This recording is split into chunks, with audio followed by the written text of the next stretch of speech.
ঘুম থেকে উঠেই ঘরের পুজোটা দিয়ে নিলাম স্নান টান করে এসে। আর এখন আমি যাব আমাদের কালীতলায়। আজকে ব্রতকথা শোনাবে, ব্রতকথা শোনানোর পরেই আমরা উপোস ভঙ্গ করব। তবুও আজকে যেহেতু চতুর্দশী 5টা কতই ছাড়বে, তো খেতে খেতে ভাত খেতে খেতে 6টা বাজবে। তো দেখো আমরা চলে এসেছি। এর আগেও কিছু মানুষ এসে ব্রতকথা শুনে গেছে, এবার আমরা শুনবো। কারণ ব্রতকথা না শুনলে তো উপোস ভঙ্গ করতে পারবো না। তো সেজন্য ব্রতকথা শুনে নিয়েই তারপরে আমরা উপোস ভঙ্গ করব।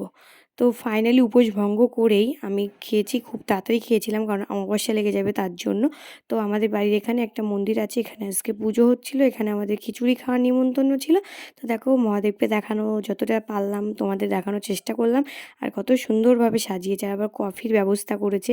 তো আমরা এখানে চলে আসলাম, প্রথমে কফি খেলাম, খেয়ে মানে আমার খেতে ইচ্ছা করছিল না, যেহেতু একটু আগে ভাত খেয়েছি।